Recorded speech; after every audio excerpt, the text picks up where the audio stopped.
Hello दोस्तों, मैं जय शुक्ला आपका कॉमर्स एजुकेटर निर्माण जीएस एकेडमी यूट्यूब चैनल में आप लोगों का स्वागत करता हूं। आज हम बहुत ही लेटेस्ट न्यूज़ के विषय में बात करने वाले हैं आप लोगों से।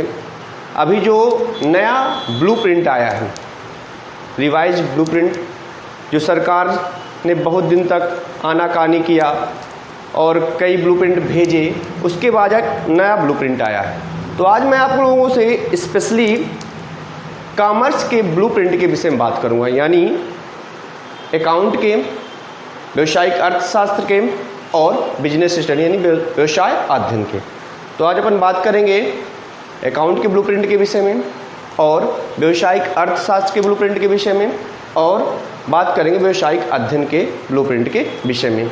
अपन इस पर समझेंगे कि कौन कौन से चैप्टर काट दिए गए हैं जो पेपर में नहीं पूछे जाएंगे, और अपन समझेंगे इस पे कि कौन कौन से चैप्टर हमारे सिलेबस में आएंगे और उस चैप्टर से कितने कितने नंबर का पूछा जाएगा।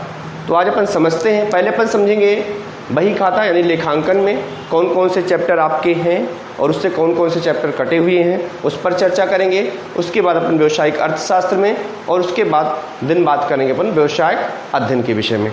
चलिए समझते हैं कि अपन का अकाउंट में कौन कौन से चैप्टर हैं और कौन चैप्टर से कितने कितने नंबर का आना है। देखिए, सबसे पहला जो इस पे चैप्टर है वो है आपका अलाभकारी संगठन के लेखांकन। अलाभकारी संगठन के लेखांकन।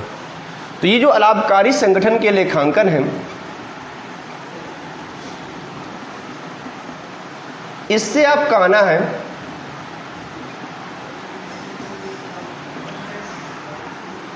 एक नंबर वाले क्वेश्चन आने हैं आपके 3 और 2 नंबर वाले क्वेश्चन आने हैं आपके 1 और एक क्वेश्चन आएगा आपका 5 नंबर का।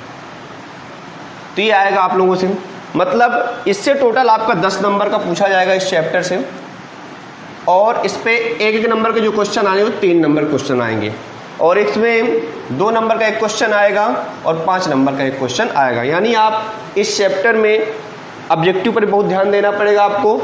एक छोटा सा क्वेश्चन आएगा 2 नंबर में, पूछ सकता है लाभकारी संगठन क्या हो सकता है, और इसमें एक बड़ा क्वेश्चन दिया जाएगा। उसमें अंतर सबसे महत्वपूर्ण है यदि आप थ्योरी बेस पे चल रहे हो, और सवाल भी आपको क्या करने पड़ेंगे, पढ़ने पड़ेंगे। इसके बाद अपन बात करते हैं दूसरे चैप्टर पे। दूसरे चैप्टर में आपका आता है साझेदारी लेखें।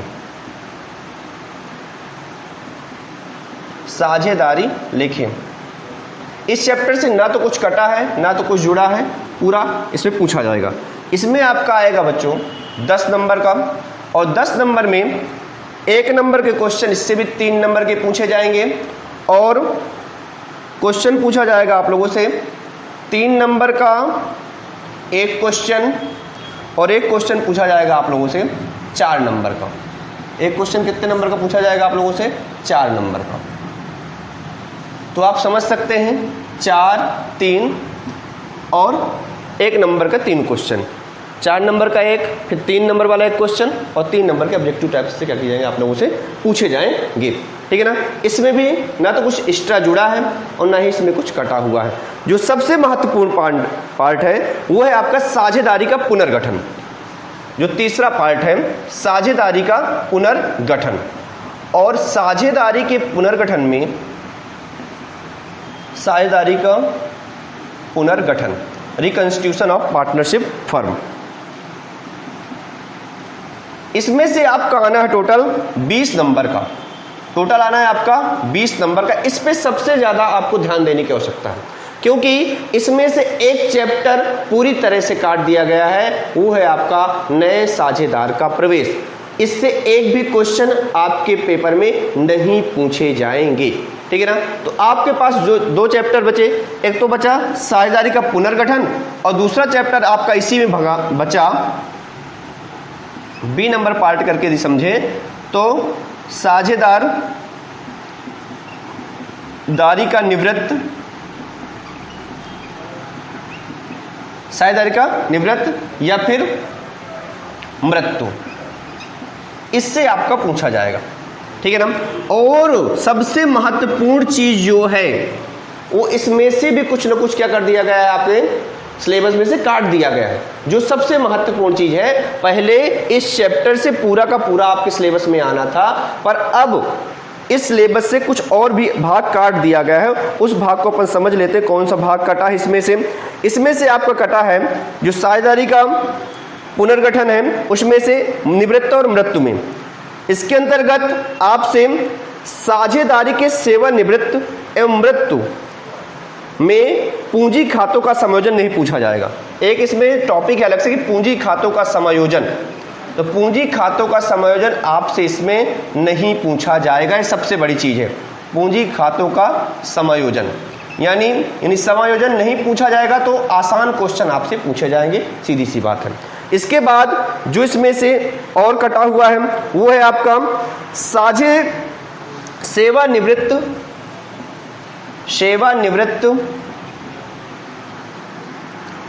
सेवानिवृत्त साझेदार के ऋण खाते का निर्माण।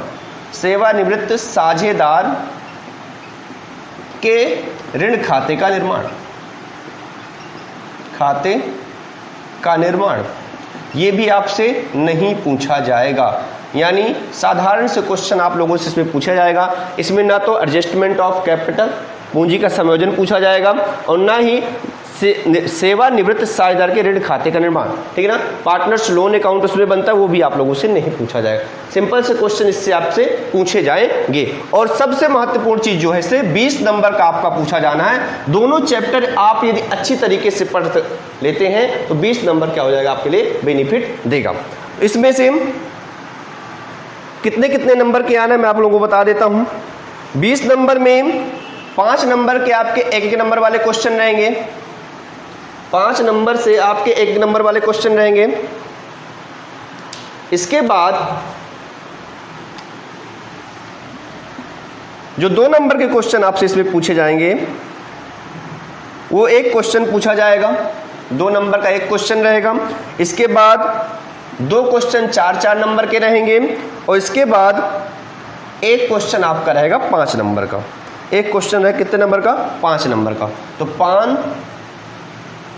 2 क्वेश्चन 4-4 के तो 8, 8 5 13, 13 1 14, 14 5 19,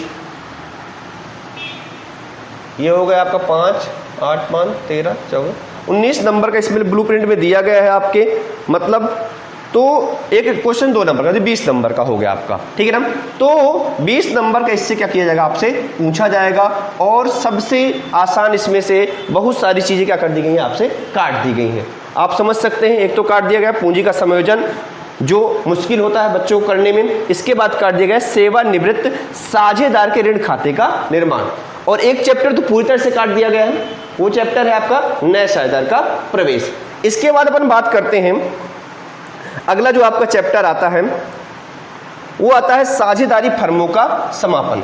चौथे नंबर पॉइंट पे आपका आता है साझेदारी फर्मों का समापन, डिसोल्यूशन ऑफ पार्टनरशिप फर्म, साझेदारी फर्मों का समापन। इस चैप्टर से आपका कुछ भी नहीं कटा हुआ है, इससे आपका 10 नंबर का पूछा जाएगा। कितने नंबर का पूछा जाएगा, 10 नंबर का पूछा जाएगा आपसे। और 10 नंबर में सबसे ज्यादा इंपॉर्टेंट ऑब्जेक्टिव है 1 नंबर वाले जो क्वेश्चन आएंगे, ठीक है ना। 25 नंबर के जो आप लोगों से पूछे जाते हैं वो 4 नंबर के आएंगे और 2 क्वेश्चन इसमें से 3-3 नंबर के आएंगे। 2 क्वेश्चन कितने नंबर के आएंगे, 3-3 नंबर के क्वेश्चन आएंगे। यानी इस चैप्टर में जितने भी आपको डिफरेंस मिले उनको याद कर लें और छोटे छोटे क्वेश्चन क्या कर लें, सॉल्व कर लें। इसके बाद इसमें पुनर्गठन किस प्रकार से होता है उससे भी 1-2 क्वेश्चन पूछे जा सकते हैं। अभी कुछ समय बाद मैं आप लोगों के लिए इंपॉर्टेंट क्वेश्चन की एक लेक्चर लेके आऊंगा, उसमें आपको समझाऊंगा कि कौन कौन से इंपॉर्टेंट क्वेश्चन हैं, ठीक है। इसके बाद अपन आगे बढ़ते हैं। जो 5वां नंबर पॉइंट आपका आता है इस पे, वो आता है आपका अंश पूंजी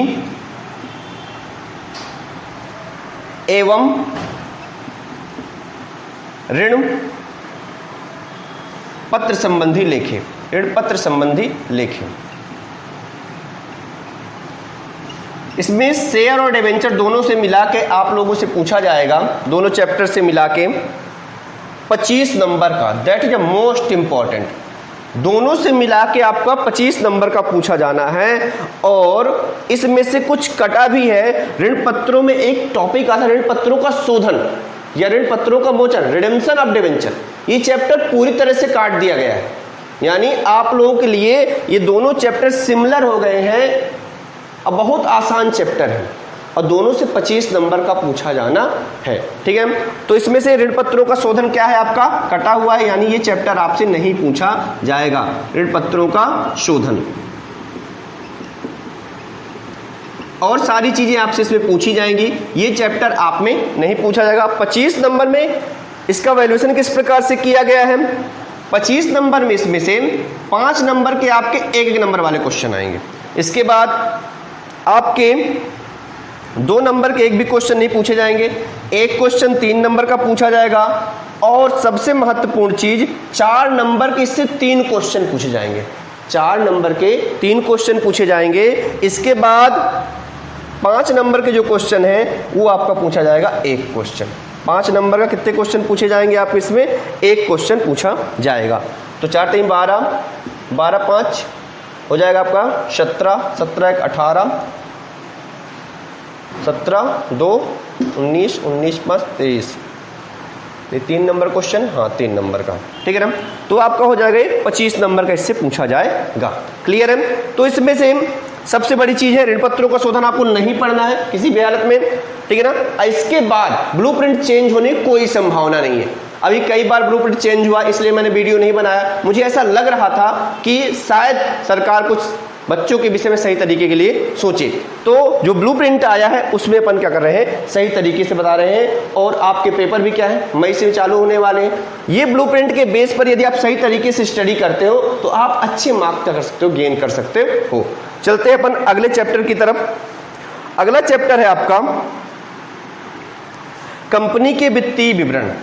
कौन सा है, 6वें नंबर पे आपको मिलेगा कंपनी के वित्तीय विवरण। 6वें नंबर पे आपको मिलेगा कंपनी के वित्तीय विवरण।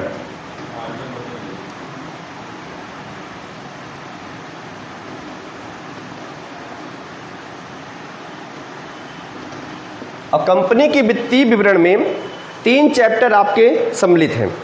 कंपनी के वित्तीय विवरण कितने चैप्टर सम्मिलित हैं आपके, 3 चैप्टर सम्मिलित हैं। अपन उस पर बात करते हैं कौन कौन से चैप्टर इसमें सम्मिलित किए गए हैं।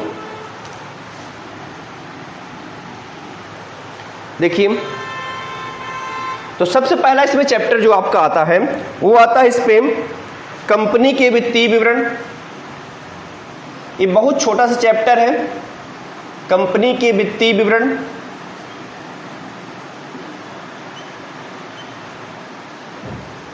और दूसरा चैप्टर इस पे आपका वित्तीय विवरणों का विश्लेषण। वित्तीय विवरणों का विश्लेषण, वित्तीय विवरणों का विश्लेषण। और इसके बाद तीसरा जो आपका इसमें टॉपिक है वो है आपका लेखांकन अनुपात। लेखांकन अनुपात, इन सबको यदि मिला दिया जाए, इन तीनों चैप्टरों को यदि अपन मिला दें तो इससे आपका 18 नंबर का पूछा जाएगा। कितने नंबर का पूछा जाएगा, 18 नंबर के क्वेश्चन क्या किए जाएंगे, आपसे पूछे जाएंगे। अब आप इसमें समझ सकते हैं जो 18 नंबर के क्वेश्चन इसमें से आपके पूछे जाने हैं वो कुछ इस प्रकार से हैं। इसमें आपके 3 नंबर के 1 नंबर वाले क्वेश्चन आएंगे, 1 नंबर वाले 3 क्वेश्चन आएंगे। इसी प्रकार से 2 नंबर वाले इससे 3 क्वेश्चन पूछ जाएंगे। 2 नंबर वाले 3 क्वेश्चन पूछे जाएंगे और 3 नंबर वाले इसमें कोई क्वेश्चन नहीं है। 4 नंबर वाले 1 क्वेश्चन और 5 नंबर का 1 क्वेश्चन इससे पूछा जाएगा। यानी 5 नंबर का जो क्वेश्चन पूछा जाता है वो अधिकतर संभावना रहती है वित्तीय विवरणों के विश्लेषण से पूछे जाने की, ठीक है ना। और छोटे छोटे क्वेश्चन इससे पूछा जाएगा कि चालू संपत्ति क्या होती है, जो इसमें चैप्टर में दिया गया है। मैं आपको इंपॉर्टेंट क्वेश्चन की लिस्ट अगले कुछ वीडियो में लेकर आऊँगा, उसमें मैं आपसे चर्चा करूँगा इस विषय पर, ठीक है ना। तो इसमें छोटे छोटे क्वेश्चन क्या किए जाएंगे, पूछे जाएंगे। एक 4 नंबर का क्वेश्चन आएगा, एक 5 नंबर का क्वेश्चन आएगा। इसमें और ना कुछ जुड़ा हुआ है ना ही कटा है। लेखांकन अनुपात से भी कुछ क्वेश्चन इससे बनते हैं, ठीक है ना। तो क्वेश्चंस के विषय में आप लोग बाद में चर्चा करूंगा कि कौन कौन से क्वेश्चन इसमें इंपॉर्टेंट हैं, ठीक है ना। तो इसमें 3 चैप्टर मिलाए गए हैं कंपनी के वित्तीय विवरण में। कंपनी के वित्तीय विवरण, वित्तीय विवरणों का विश्लेषण, एनालिसिस ऑफ फाइनेंशियल स्टेटमेंट, लेखांकन अनुपात, रेशियो एनालिसिस। इन तीनों से मिलाकर कितने नंबर का पूछा जाएगा आपसे, 18 नंबर का पूछा जाएगा। मैंने आपको बता दिया 1 नंबर वाले 3 क्वेश्चन, 2 नंबर वाले 3 क्वेश्चन, 3 नंबर क्वेश्चन नहीं पूछ जाएंगे, 4 नंबर का 1 क्वेश्चन और 5 नंबर का 1 क्वेश्चन पूछा जाएगा। तो ये रही आपके अकाउंट की रिवाइज्ड सिलेबस। जो सिलेबस सरकार के द्वारा रिवाइज करके क्या कर दिया गया है, आपको भेजा गया है। इसके बाद ना तो इसमें कोई चेंज होने की संभावना है, ये सिलेबस पूर्णतः इसी पे बेस पे पेपर आपके होंगे, ठीक है ना। तो आप अपनी तैयारी, आप लोग अपनी तैयारी तेज कर दीजिए, क्योंकि अब ज़्यादा समय भी आप लोगों के पास नहीं बचा है, ठीक है ना। इसके बाद अपन बात करते हैं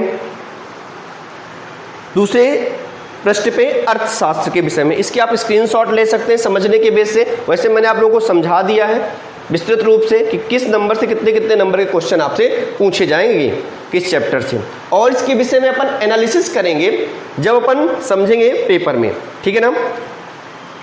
चलिए देखते हैं अगला पॉइंट अपन, इसको मैं रब कर देता हूं और इसके बाद अपन बात कर लेते हैं अर्थशास्त्र के सिलेबस के विषय में।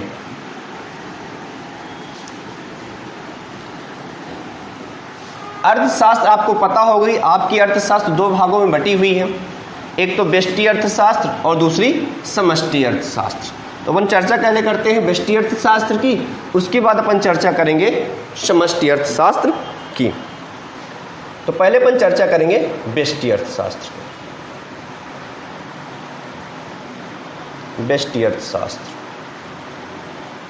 ये इसको बोलते हैं माइक्रो इकोनॉमिक्स। व्यष्टि अर्थशास्त्र में जिसका सबसे पहला चैप्टर है व्यष्टि अर्थशास्त्र से संबंधित है। इस चैप्टर से आपके जो क्वेश्चन पूछे जाने हैं वो पूछे जाने 5 नंबर का। कितने नंबर का पूछा जाना है, 5 नंबर का।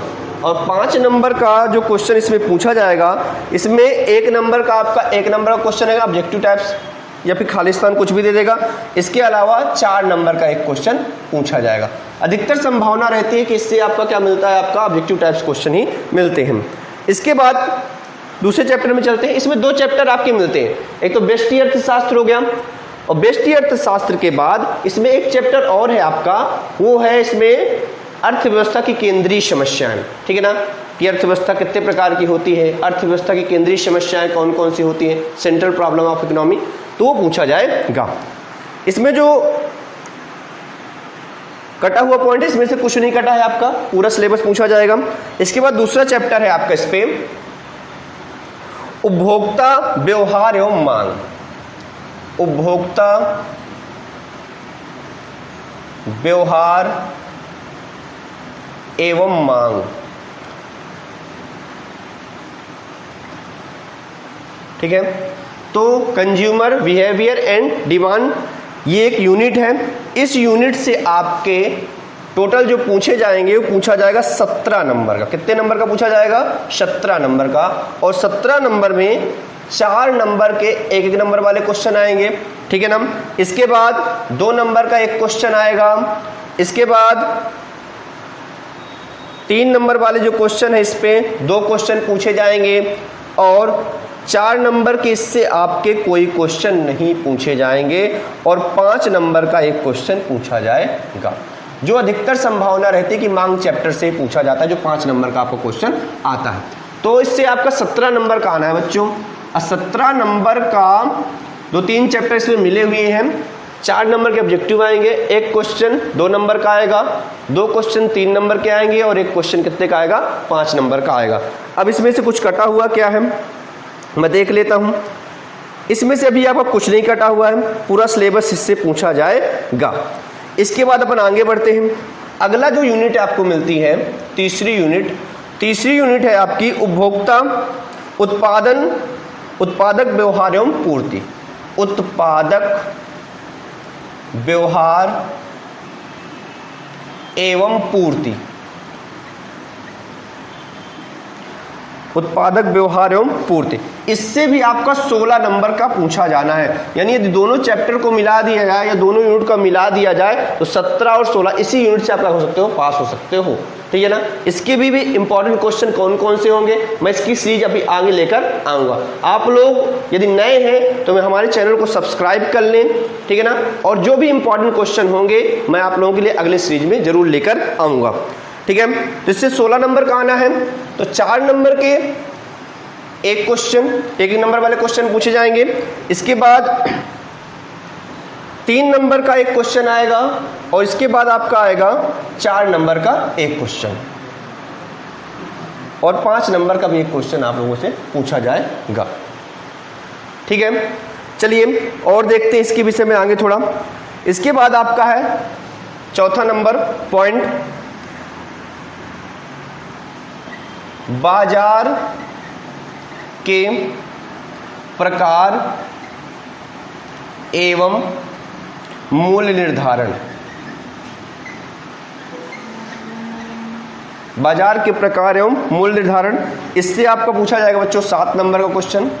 और 7 नंबर में जो आप पूछा जाएगा उससे वो आपका रहेगा 1 नंबर वाले 2 क्वेश्चन और इसके बाद रहेगा एक क्वेश्चन आपका 5 नंबर का, और इससे कुछ नहीं पूछा जाएगा आप लोगों से, ठीक है ना।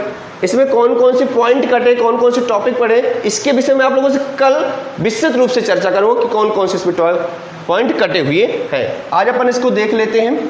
और एक जो व्यष्टि अर्थशास्त्र का लास्ट पॉइंट आपका बचा है वह है आपका मांग तथा पूर्ति वक्रों का सरल प्रयोग।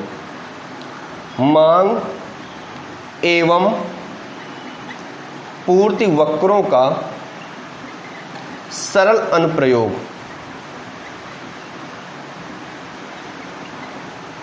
इससे जो पूछा जाएगा 5 नंबर का पूछा जाएगा आप लोगों से। तो 1 नंबर का आपका इसमें ऑब्जेक्टिव टाइप्स आएगा, छोटे छोटे क्वेश्चन। इसके बाद 2 नंबर वाले 2 क्वेश्चन इससे पूछे जाएंगे। तो ये बात रही आपके व्यष्टि अर्थशास्त्र के विषय में। व्यष्टि अर्थशास्त्र में टोटल आपकी 5 यूनिट है।